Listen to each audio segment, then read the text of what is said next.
Ya Allah, nggak mungkin kau ciptakan semua ini sia-sia. Subhanaka fakina ada benar, maha suci. Akhirnya dia sadar, dia mengambil nilai dari hasil pemikirannya, dari hasil pengamatannya terhadap lingkungan. Ma khalaqta hadza batila. Subhanaka fakina ada benar. Oh, maha suci engkau, nggak mungkin engkau ciptakan ini sia-sia. Jadi itu ta'awul. Kita mencari pemahaman dengan kita melihat lingkungan sekitar kita, ya. Kita analisa, kita eksperimen. Kemudian sebelum akal sehat kita mencerna dan menyimpulkan. Orang Islam itu idealnya begitu.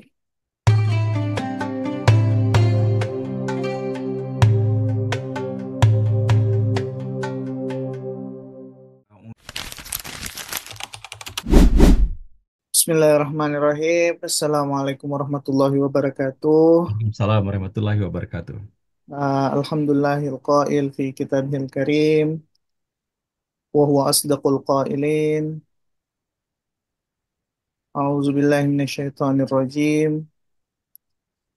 يا أيها الذين آمنوا اتقوا الله وقولوا قولا سديدا والصلاة والسلام على سيدنا محمد وعلى آله وصحبه أجمعين. Bapak Ibu sekalian, pada pagi hari ini saya akan bagi menjadi sesi satu dulu karena sepertinya materi ini akan sangat banyak. Jadi saya akan brief dulu, kita akan bahas secara singkat outline garis besar kira-kira apa korelasi antara Al-Quran, sains ilmu pengetahuan, dan keseharian kita. Terutama saya akan fokuskan kepada briefing sebelum memasuki bulan Ramadan. Sehingga nanti ketika misalnya kita lanjut ke sesi-sesi berikutnya, kita lebih enak jalannya untuk lebih memahami bahwa, oh ternyata Al-Quran, sains, dan kehidupan kita sehari-hari itu sangat erat kaitannya dan banyak hal aspek yang kita lakukan di hidup kita ternyata itu secara sains mampu dijelaskan secara ilmiah dan memberikan kebermanfaatan. Saya Dr. Salim, insya Allah dalam beberapa saat ke depan kita akan sharing bersama terkait hal ini. Oke, saya mau Bapak Ibu pagi ini mulai semuanya dengan tersenyum, Bapak Ibu. Silahkan senyum yang tulus, senyum seikhlas mungkin. Ya, saya minta senyum sambil menyeringkan sedikit mukanya. Ternyata salah satu ajaran Islam adalah kita berwajah manis atau tersenyum dengan saudara kita itu punya faedah yang sangat besar. Ya, faedahnya adalah dalam satu penelitian nanti yang akan saya tampilkan di sini itu mampu menstabilkan denyut jantung kita. Ya, kata Nabi kan di dalam hadis riwayat Tirmizi, tabassumuka fi wajhi ahika shadaqah. Berwajah manis terhadap saudaramu itu adalah sedekah. Jadi salah satu ibadah kita yang paling mudah kepada orang lain adalah kita dengan tersenyum. Dan ternyata ajaran Nabi ini, syariat Islam ini bukan hanya memberikan kebermanfaatan untuk naikin mood orang, naikin perasaan bahagia kepada orang yang kita tatap, yang kita temui, tapi hal ini juga dapat membawa kebermanfaatan bagi kita. Dan ini adalah salah satu bentuk syariat Islam yang saya petik, yang ternyata memiliki manfaat secara medis, secara ilmiah gitu. Ya, di sini ada penelitian-penelitiannya, nanti Bapak Ibu bisa screenshot saja, atau Bapak Ibu bisa baca lebih lanjut. Ternyata Bapak Ibu bisa dilihat di gambar, ya, perbandingan antara orang yang tersenyum, tersenyum biasa, dan orang-orang yang terselum dengan Duchenne smile condition.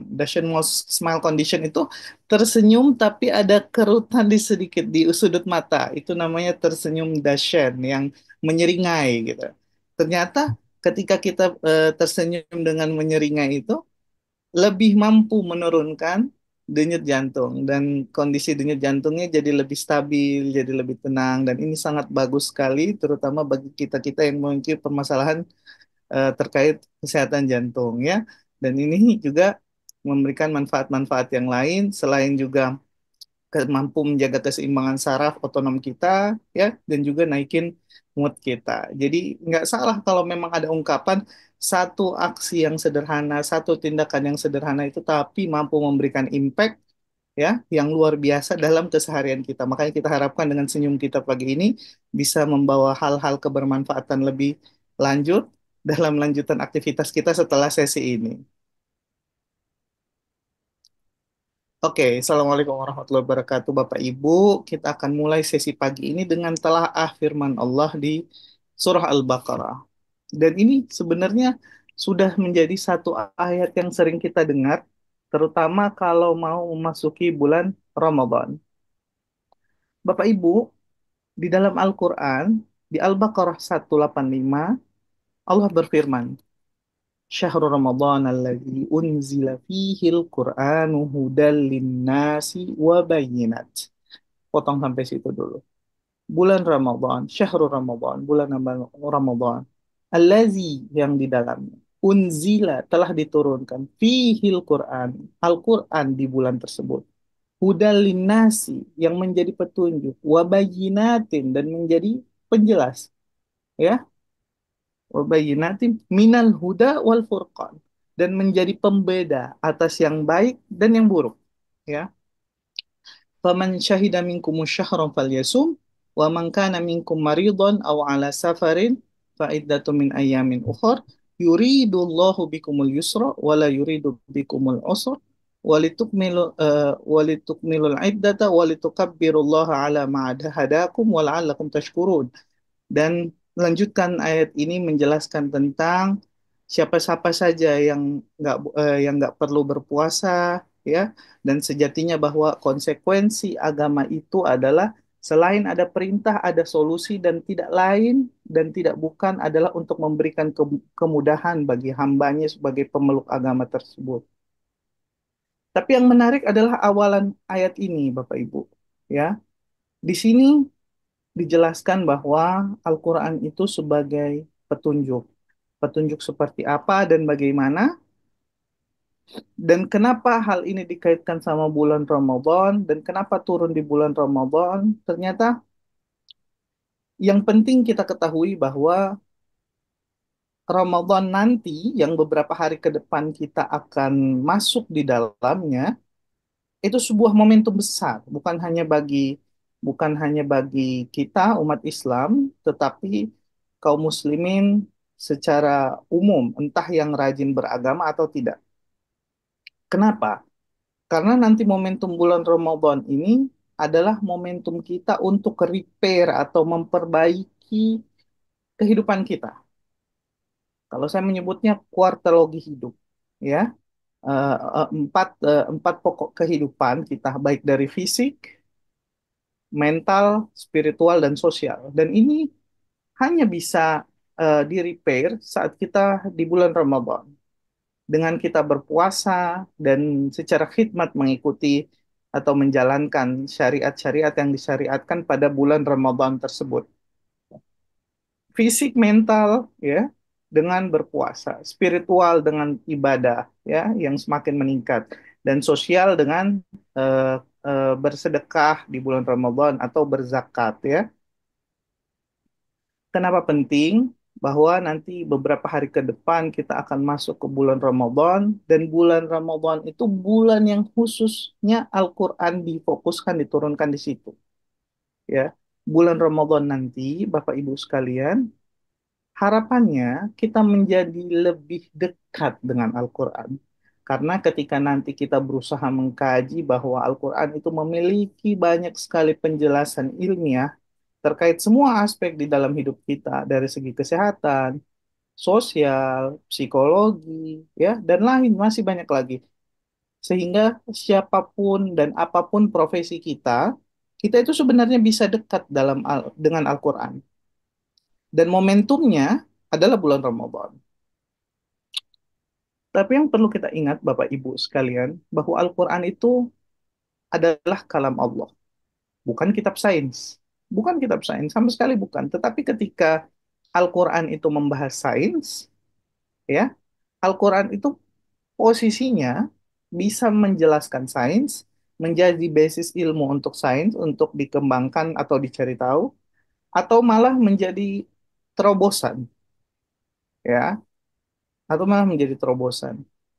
Tapi sebenarnya para ulama pakar itu mendefinisikan Al-Quran adalah Al-Quran huwa kalamullah al-mu'jizul munazzal ala khatimil anbiya'i wal mursalin biwasitatil amin. Ya, ya Al-Quran itu kalamullah. Tetap bukan kitab sains, bukan kitab ramalan, bukan kitab sejarah. Al-Quran itu adalah kalamullah. Kalamullah.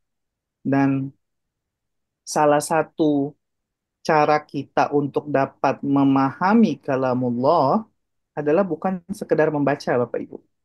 Ya, selama ini kita identik bahwa ketika kita memasuki Ramadan, kita sangat excited, sangat sangat bersemangat, sangat kepengen cepet-cepet hatam, kepengen banyak-banyak hatam, tapi tanpa memahami esensi daripada setiap bacaan kita, tanpa mengambil value dari bacaan tersebut, tanpa merenungkan bacaan tersebut, tanpa menginternalisasikan bacaan apa yang kita baca. Sehingga kita perlu yang namanya tadabbur. Karena kalau ngomongin membaca Al-Quran, Al-Quran itu punya beberapa pola kata dalam menyebut membaca Al-Quran. Waqra, watslu, ya, apalagi ada beberapa pola yang lain, ya, ikro, ya, itu semuanya beda. Tapi yang kata yang membaca sambil merenungi adalah tadabur. Tadabur, ya, itu artinya kita membaca, tapi kita juga menghayati dan mengambil pembelajaran dari apa yang kita baca, yang kita lihat, yang kita saksikan, yang kita dengar. Ya, kita berusaha menginternalisasikan hal tersebut dan mengambil pembelajaran itu tadabbur. Ya, oke. Jadi seperti apa idealnya Ramadan kita yang nanti 2025 ini? Yang sebaiknya adalah kita lebih banyak meningkatkan kualitas bacaan kita dibanding kuantitas sebenarnya. Dalam interaksi kita sehari-hari dengan Al-Quran nanti ke depan, kita lebih banyak meningkatkan kualitasnya dengan lebih memahami setiap makna-maknanya. Bukan berarti banyak membaca juga tidak baik. Baik, tapi alangkah baiknya adalah ada hal-hal yang bisa kita kita pahami, bisa kita renungkan dan kita internalisasikan dalam diri kita sehingga bisa diambil manfaatnya untuk kehidupan kita sehari-hari. Dalam interaksi kita nanti selama Ramadan dengan Al-Quran. Ya, kenapa Bapak Ibu? Karena Al-Quran itu mengisyaratkan bahwa idealnya seorang Muslim itu melakukan ta'awul. Ta'awul itu artinya kita kita mencari pemahaman. Dengan cara apa? Kalau dalam konsep Al-Quran ya dengan cara observasi, ya, dengan pengamatan, dengan eksperimen, dengan akal sehat. Loh, seperti apa Pak Ustadz, dokter, dalilnya gitu? Ya, Allah bilang di dalam Al-Quran di Ali Imran, ya misalnya di Ali Imran Allah bilang apa ayatnya? Ya Allah bilang di dalam Al-Quran kan Inna fi khalqis samawati wal ard wa ikhtilafil laili wan nahar la ayatin li ulil albab alladzina yazkurunallaha qiyaman wa qu'udan wa ala junubihim wa yatafakkaruna fi khalqis samawati wal ard. Ya, Allah sebutkan dulu fenomena-fenomena. Inna fi khalqis samawat, semua dalam penciptaan langit dan bumi. Waqtilafil laili wan nahar, silih bergantinya siang dan malam. La ayat, ada tanda-tanda. Ya, tanda-tanda berarti mestinya dilihat, dipahami dengan observasi ya. Li ulil albab. Siapa ulil albab?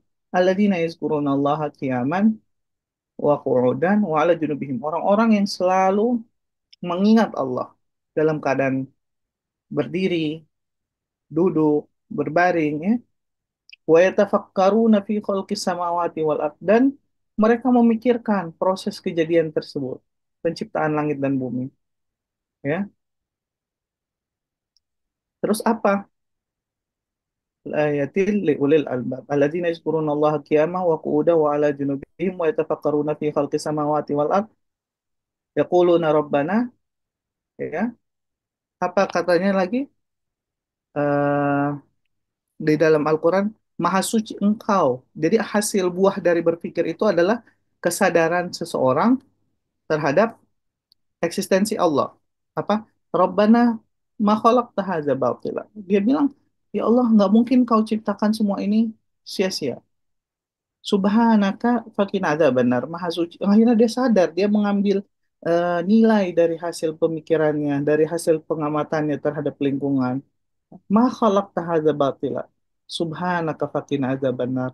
Oh, maha suci engkau, nggak mungkin engkau ciptakan ini sia-sia. Jadi itu ta'awul. Kita mencari pemahaman dengan kita melihat lingkungan sekitar kita, ya. Kita analisa, kita eksperimen. Kemudian sebelum akal sehat kita mencerna dan menyimpulkan. Orang Islam itu idealnya begitu.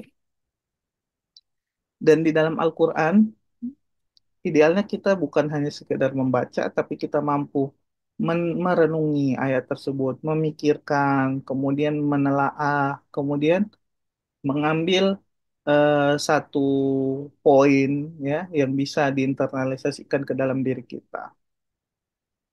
Kenapa puasa? Ya karena nanti bulan Ramadan yang akan kita hadapi itu ya momen yang paling bagus kalau misalnya kita mau jadi kelompok-kelompok yang dimaksud dengan ulil albab di di surah Al Imran tadi. Bagaimana? Ya dengan tadabbur Al-Qur'an Bapak Ibu. Ya. Jadi bukan sekedar kita membaca. Jadi cara terbaik menjadi ulil albab adalah tadabbur terhadap ayat-ayat Allah, terhadap Al-Quran, terhadap tajalli syuhdinya Allah. Adalah bagaimana wujud eksistensialisme Allah dalam alam sekitar kita, dalam diri kita. Bagaimana kemahabesaran Allah kita amati, terenungkan, ya. Kemudian itulah yang akan membentuk pribadi kita menjadi pribadi-pribadi yang ulul albab, ya. Dan momen terbesarnya adalah Ramadan. Kita manfaatkan baik-baik nanti. Momen Ramadan yang akan datang ini, insya Allah mudah-mudahan di sesi-sesi berikutnya kita akan lebih spesifik lagi topiknya. Apa-apa saja tadabbur ayat-ayat yang secara spesifik membahas tentang tubuh kita, tentang kesehatan kita, atau hal yang lainnya. Insya Allah dalam sesi berikutnya, dalam waktu kesempatan berikutnya kita akan bahas lebih spesifik. Kemudian Bapak Ibu sekalian, yang menariknya adalah kemudian ulil albab itu siapa? Ya, kalau saya menyimpulkan bahwa eh, setelah membaca beberapa tafsir, ulil albab itu sebenarnya orang yang punya intelektualitas. Dia memakai otaknya, brainnya untuk berpikir dan punya spiritualitas. Jadi dia punya kesadaran eh, fikir dan psikis. Kesadaran fikir dan psikis, mental dan otaknya itu benar-benar sadar, bukan hanya sekedar berpikir, tapi secara psikis dan hati nuraninya itu mampu mampu mampu menelaah dan mampu menerima hasil perenungan dia tersebut. Yang kayak tadi Allah sampaikan di dalam surah Ali Imran bahwa ulul albab itu adalah orang yang selalu mengingat Allah dalam keadaan apa saja, duduk, baring, duduk, berdiri, duduk, dan baring ya. Kemudian dia berpikir bagaimana Allah menciptakan alam semesta, bagaimana Allah mengatur hidup dia, bagaimana Allah mengatur hal sekecil apapun di dalam hidup dia, mulai bagaimana setiap sel di tubuh manusia itu Allah atur, bagaimana orang ini tetap tidur tapi tetap bernafas, bagaimana kemudian Allah bangunkan dia, bagaimana kulitnya bisa merasakan sensasi yang beda-beda, bagaimana lidahnya bisa mengecap, bagaimana manusia itu bisa melihat, mulai dari bayangan saja, kemudian otaknya menerjemahkan sebagai sebuah gambar, bagaimana manusia itu bisa berpikir, bagaimana bentuk Allah menyimpan ingatan dalam otak seseorang, bagaimana setiap sarafnya itu terhubung, bagaimana Allah membentuk dia dari sperma menjadi manusia yang sangat cakep, yang sangat cantik, ya seperti Bapak Ibu sekarang, ya Masya Allah, Alhamdulillah, kalau kita mampu berpikir mengenai hal-hal semua itu, ya, inilah yang menjadi cikal bakal kita menjadi kelompok-kelompok yang dimasukkan Allah sebagai ulul albab, ya. Orang-orang yang mampu merenungkan hal-hal seperti itu, yang kemudian hal-hal tersebut itu mampu diinternalisasikan dan menambah ketakwaan kita kepada Allah Subhanahu wa taala. Jadi poinnya adalah kalau di dalam surah Ali Imran ayat 190 dan 191 adalah kita mampu berpikir tentang tajalli syuhdinya Allah. Tajalli syuhdi itu apa? Ya, kalau kita ingat konsep Ibnu Arabi, bahwa tajalli Allah itu ada dua, tajalli zati dan tajalli syuhdi. Tajalli zati adalah penampakan Allah Subhanahu wa taala melalui zatnya itu sendiri, dan tajalli syuhdi itu adalah penampakan Allah Subhanahu wa taala dengan hasil kreasinya. Ya, artinya kita melihat eksistensialisme Allah Subhanahu wa taala di balik ciptaannya. Dari manusia yang begini hebat, alam semesta yang begini hebat, ada Allah Subhanahu wa taala, zat yang maha hebat yang menciptakan ini. Nggak mungkin, ya. Lalu lintas yang begitu teratur saja ada lampu merah yang mengontrol. Di balik lampu merah yang mengontrol ada manusia yang berpikir sedemikian rumit yang membuat sistem lampu merah itu bekerja. Di balik itu ada manusia lain yang Allah kasih karunia untuk menciptakan mobil itu sehingga bisa bergerak. Dan lain sebagainya, dan lain sebagainya. Seperti itu, Bapak Ibu sekalian, bagaimana adalah bentuk berpikir tentang tajalli syuhdinya Allah Subhanahu wa Ta'ala. Kemudian yang firman Allah di Ar-Ra'du, ya. Di Ar-Ra'du yaitu kita tentang bagaimana seorang itu bisa berpikiran terbuka dan fair tentang kebenaran. Kan Allah firmankan di Ar-Ra'du, "Afaman ya'lamu annama unzila ilaika min rabbika haqqu kaman huwa a'ma. Innama yatadzakkaru ulul albab."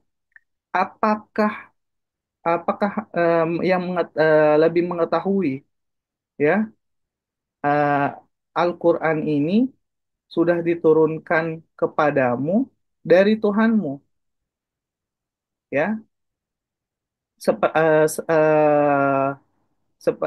dibanding orang-orang yang buta, ya. Sesungguhnya orang-orang yang bisa menerima pelajaran adalah orang-orang yang ulul albab tadi. Ya, kurang lebih seperti itu. Dari sini kita pahami bahwa orang-orang yang bisa sadar bahwa Al-Quran itu adalah suatu kalamullah yang benar-benar turun yang benar-benar turun dari Allah Subhanahu wa Ta'ala, itulah yang kemudian akan notice bahwa Al-Quran ini adalah kalamullah, bukan cuma kitab biasa aja, seperti kitab biasa, bukan kitab agama doang, tapi ini benar-benar dari Allah dan ini memang benar-benar kitab suci. Ya, inilah yang kemudian ketika dia mampu menerima itu, dia akan fair, dia open minded. Oh benar, ini nggak mungkin ini kalau kitab biasa nih ngomongin sampai sampai se sedetail ini, sampai sekomprehensif ini, sampai sedalam ini perenungan. Oh nggak mungkin manusia doang kayak gini di zaman 1400 tahun yang lalu.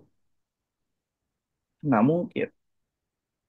Ini benar-benar dari Allah, ya. Ketika dia bisa fair terhadap hal tersebut, dia bisa, oh, ketika udah ada kota, oh, itu berarti dia mulai mulai sadar bahwa, oh benar, ya, ternyata ini Al-Quran adalah kalamullah, bukan kitab biasa. Ya, ketika dia bisa menerima itu, inilah yang kemudian akan buah dari ulil albab tadi, karena dia berhasil berpikir, dia berhasil menginternalisasi, dia merenung, ternyata buahnya adalah ini di Arab. Oh, benar. Ini Al-Quran kalamullah. Ya, bukan kitab biasa. Dan harapannya ini kita mulai di bulan Ramadan nanti, Bapak Ibu. Oke. Kemudian, kalau firman Allah di Al-Baqarah 269, yu'til hikmata may yasha. Allah kasih hikmah itu kepada siapa yang dia mau. Wa may yu'til hikmata, barang siapa yang dikasih nikmat hikmah tersebut, faqad utiya, maka dia sudah diberikan khairan katsira. Maka dia udah dikasih suatu bentuk karunia kebaikan yang banyak banget. Wa ma yatadzakkaru illa ulul albab, ya. Dan nggak ada yang orang yang mampu menangkap pembelajaran, peringatan kecuali ulul albab, ya. Itu. Kenapa Bapak Ibu kita sebenarnya selalu banyak ayat yang ujungnya dibilang ulul albab, ulul albab, ulul albab. Ulul albab itu apa sih? Jadi ulul albab itu kalau kita membuat analogi adalah anak-anak yang mampu mendengar orang tuanya lalu manut. Oh iya, mama suruh kayak gini ya, supaya ini gitu. Jadi ibaratnya seperti itu analoginya Bapak Ibu. Al-Quran bilang begini, oh iya, gini ya. Karena pembelajaran itu nggak bisa diterima sama anak kalau nggak manut, kalau nggak nurut, kalau nggak bisa terima sama daripada penjelasan itu. Dan penjelasan itu nggak bisa diterima kalau hati kita nggak fair menerima kebenaran. Ya, wah nggak mungkin ini kayak gini, kayak gini. Ah, kalau kita masih kayak gitu nggak gitu kayak gitu, nggak bisa kita masuk kelompok ulul albab. Atau nggak bisa juga kalau misalnya kita nggak merenung, sekedar baca. Auzubillahiminasyaitonirrajim, Bismillahirrahmanirrahim. Inna anzalnahu fi lailatul qadri wa ma. Kita nggak menyelami, kita nggak berpikir, kita nggak merenungkan maknanya. Nggak bisa Bapak Ibu. Karena ketika kita membaca Al-Quran, ya kita merenungi maknanya, baru kita tuh masuk. Alladzina yazkurunallaha qiyaman wa qu'udan wa ala junubihim. Dan sejatinya proses tadabur itu bukan hanya saat kita membaca Al-Quran. Sejatinya tidak. Saat kita beraktivitas sehari-hari itu kita bisa tadabur, Bapak Ibu. Ya, ketika kita melihat fenomena di sekitar kita, ya, lagi duduk sore di depan, lagi duduk pagi-pagi di depan rumah, lihat matahari terbit, Masya Allah, ini matahari segede gini menghangatkan, padahal aslinya panas banget, sekian ribu Celcius ya di permukaannya, tapi di kita hangat, ya, gerak sendiri, nggak ada yang ngatur, nggak ada yang suruh, nggak ada tombol on off-nya. Bagaimana tuh burung-burung yang kecil terbang sana kemari, ya, gimana udara pagi sejuk yang bisa kita rasakan di kulit kita, gimana dedaunan hijau, ya, gimana pohon-pohon di halaman rumah kita, bunga-bunga yang wangi, lebah-lebah yang main di sana sini di sekitar pohon tersebut, ya, proses-proses observasi terhadap lingkungan kita itu adalah bagian daripada proses tadabbur, ya. Cuma start pointnya kita sebaiknya mulai dari Al-Quran. Kita renungkan, oh benar, tadi saya baca, ternyata di Al-Quran dibilang kayak gini. Ya, Allah yang memperjalankan siang dan malam. Oh benar, Allah yang atur semua, kayak gitu. Ya, jadi jangan sungkan untuk membeli Al-Quran yang ada terjemahnya. Kalau misalnya kita belum bisa bahasa Arab, belum begitu paham atau pakar, sebaiknya kita memakai yang terjemahan. Pakai aja punya Kemenak ya, seperti itu. Kita baca, kemudian kita renungkan artinya. Ya, kalau kita bisa mampu menghafal dan memahami lebih baik. Itu jadi poin plus. Kemudian yang harus kita ingat juga bahwa firman Allah di Ali Imran 99:1 ya, saya garis bawahi lagi, ulul albab itu lahir dari hasil pengamatan observatif terhadap tajalli syuhdinya Allah Subhanahu wa taala. Ya, tajalli syuhdi itu diterima oleh panca indera kita, ya, kemudian diolah dengan fikir. Oh, begini ya, begini ya. Sebelum lahir kesimpulan, Allah itu benar. Sebelum lahir kesimpulan, Sadaqallahul Azim. Maha benar Allah dan Maha Agung. Ya, sebelum kita lahir ke situ. Apa yang Ramadan bakal bawa kepada kita, Bapak Ibu? Ya, muncul pertanyaan, Dokter Salim, kita kan sibuk nih. Kalau mau jadi ulul albab fast track nggak bisa. Mau cepet-cepet habis sesi ini tiba-tiba jadi ulul albab. Nggak mungkin kan? Jadi apakah Al-Quran itu cuma bisa dipahami sama ulul albab? Enggak, Bapak Ibu. Enggak. Ya, Al-Quran itu kalamullah. Dan kalamullah itu sifatnya bisa dipahami sama siapa aja. Sebagaimanapun lapisan berpikir, sebagaimanapun diversitas background keilmuan, sebagaimanapun level pemahaman kita, ya, Al-Quran itu bisa dipahami siapa saja. Contoh, Al-Quran ketika Bapak Ibu bacakan kepada orang non-Muslim, mungkin bule apa yang nggak tahu bahasa Arab, mungkin dia lihat, dia akan memahami dan mendengar itu sebagai satu musik yang merelaksasikan. Atau mungkin kepada orang Muslim biasa, dia mendengarnya juga sebagai musik yang merilekskan, sebagai apa ayat suci yang menenangkan dan menyentuh hati. Tapi ketika Bapak Ibu baca itu kepada seseorang yang paham bahasa, dia akan, oh, Masya Allah, ini kalau Allah nilai kesuastraannya tinggi banget. Akan beda lagi ketika Bapak Ibu bacakan sama orang ilmuwan dan paham Al-Quran. Dia akan nangis mungkin Bapak Ibu, karena dia mampu merenungkan, ya Allah, ternyata begini nih kalam Allah, ternyata kayak gini ya. Ya, kurang lebih seperti itu. Level pemahaman yang berbeda pun akan bisa menerima Al-Quran itu dengan kapasitas pemahaman mereka. Jadi kita jangan pesimis dulu, jangan berkecil hati dulu bahwa kita nggak bisa memahami Al-Quran dengan harus menjadi ulul albab. Ternyata tidak, Bapak Ibu. Kita bisa memahami Al-Quran itu ya dengan sebenarnya taufiknya Allah. Taufiknya Allah, hidayahnya Allah, maunahnya Allah, ya kita bisa pahami Al-Quran. Karena Allah bilang di dalam Al-Quran, Allah juga yang nggak bakal ngajarin Al-Quran itu. Di dalam ayat lain, Allah juga yang menurunkan Al-Quran, Allah juga yang akan menjaga. Jadi antara menjaga Al-Quran dan mengajarkan Al-Quran, dua-duanya itu tugasnya Allah. Tugas kita sebagai makhluk apa Bapak Ibu? Tugas kita ada ikhtiar. Dan waktu PDKT kita terbaik sama Allah, sama Al-Quran, ya pada bulan Ramadan. Supaya kita intensif banget nih PDKT sama Al-Quran ya Ramadan nanti. Ya, kenapa Bapak Ibu? Karena waktunya tuh pas, momentumnya pas ya.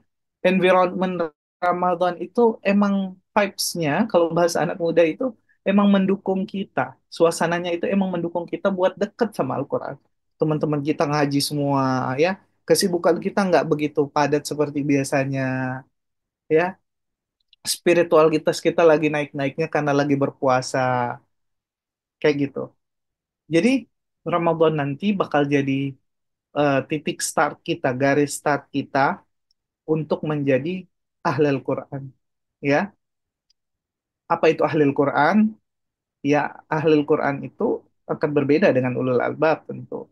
Jadi secara umum ahlul Quran itu adalah orang-orang yang mampu mengambil pembelajaran atau mampu menginternalisasikan value-value yang ada di dalam Al-Quran di kehidupannya dia sehari-hari sesuai profesi kita masing-masing.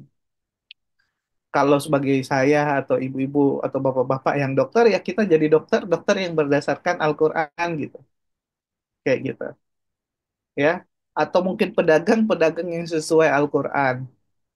Atau mungkin jadi pengusaha-pengusaha yang Qurani. Atau mungkin jadi guru-guru yang Qurani. Ya. Atau mungkin jadi apa lagi? Suami-suami Qurani gitu. Jadi istri-istri yang Qurani. Jadi dia benar-benar tangkap semua konsep-konsep Al-Quran terkait profesi dia, terkait diri dia. Kemudian itu diaktualisasikan di hidupnya sehari-hari, Bapak Ibu. Bagaimana mulainya? Ya kita mulai dengan langkah kecil, baby step. Nggak perlu nggak perlu seorang itu tergesa-gesa menuju Allah. Jalan menuju Allah itu banyak, Bapak Ibu. Ya, dengan cara terbaiknya adalah kita melalui Rasulullah, melalui Al-Quran, dengan cara yang pelan tapi pasti. Kalau bisa cepat, lebih bagus. Ya, kita life shifting, kita geser hidup kita rubah hidup kita atur perlahan. Karena kita nggak tahu umur kita sampai kapan. Jadi tujuan kita adalah bagaimana life shifting, bagaimana hidup kita biar lebih produktif, lebih positif, lebih baik, lebih bisa manfaat buat orang. Dan ya terlebih untuk bisa jadi ahli Al-Quran ya. Ya mulai dari hal-hal sederhana, lebih sering dengarkan muratal, membaca Al-Quran dengan terjemahnya. Pelan-pelan, hal-hal sederhana dulu. Hal-hal sederhana. Sebelum itu semua kita internalisasikan. Kita pelan-pelan kita ganti musik yang tadinya mungkin suka keroncong, pelan-pelan kita ganti dengan Al-Quran.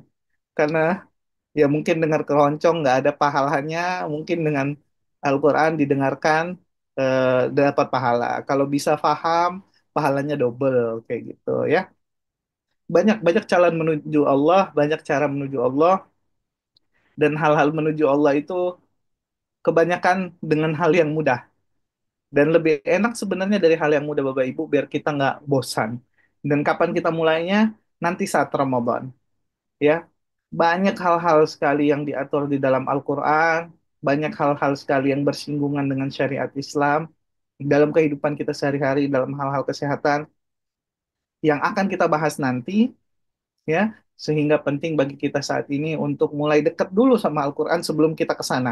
Nanti ketika kita sudah mulai dekat sama Al-Quran, perlahan kita bahas dalam kajian-kajian berikutnya, insya Allah itulah nanti yang akan kita memunculkan eh, perlahan-lahan jadi benih ulul albab dalam diri kita. Mulai berpikir, oh ternyata begini ya, Dokter Salim ya. Tapi kita nggak akan bisa sampai ke titik itu kalau kita nggak mulai PDKT sama Al-Quran. Dan insya Allah kehadiran kita di forum online ini menjadi salah satu wasilah dan titik awal yang baik untuk menjadi versi terbaik dari kita semua, insya Allah.